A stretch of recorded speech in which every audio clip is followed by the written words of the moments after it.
তো hello friend, welcome back my YouTube channel. তো এখন এসে গেছি রাসমেলাতে। বন্ধুরা, রাসমেলাতে আপনাদেরকে দেখাবো রাসমেলায় কোথায় কি গাড়ি রাখে, কোনখানে খাবারের ব্যবস্থা আছে। তো বন্ধুরা, এখানে গাড়ি রাখার অনেক ব্যবস্থা আছে। এখানে যত সব ব্যবসায়ীরা আসে, মানে যারা মাল তাল কিনে দোকানে, তারা এখান থেকে গাড়ি করে নেয়। দেখো, এখানে গাড়ি অনেক ব্যবস্থা আছে। যেরকম গাড়ি দরকার, ছোট গাড়ি, বড় গাড়ি, টোটো গাড়ি, সব গাড়ি এখানে পাওয়া যায় বন্ধুরা। তারপরে এখানে হোটেলের ব্যবস্থা আছে। এখানে 35 টাকায় মাংস ভাত খুব ভালো খাওয়া হয়। উপরে তিরপাল আছে, কিন্তু হোটেলে খাওয়ার ব্যবস্থা ভালো আছে।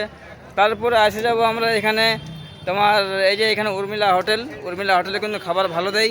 30 টাকায় মাংস ভাত আর 50 টাকায় মাছ ভাত, মানে খাবারের কোনো অসুবিধা নেই। এখানে অনেক মানে যারা মজুরি করে, হাজিরি করে বা কম পয়সায় কাজ করে, এখানে খাবারের জন্য ভালো সুবিধা আছে।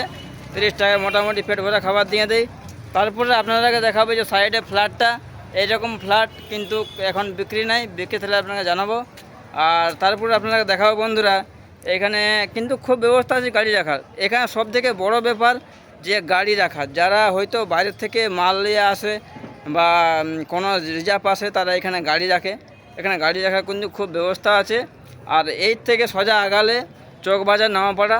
তো আপনাদেরকে দেখাবো আজকে নামাপাড়ার কিছুগুলো জায়গা, মানে রাস্তায় কীরকম ভিড় জমে থাকে। তো বন্ধুরা, এখানে গাড়ির কিন্তু ব্যবস্থা ভালো আছে। তারপর এখানে দেখো, এখানে মাল লোড হয়। যে কোনো মাল দোকান থেকে তুলে নিয়ে এসে এখানে মালটা স্টক করে তারপর মালটাকে লোড করে বন্ধুরা। তো ওকে, বাই বাই।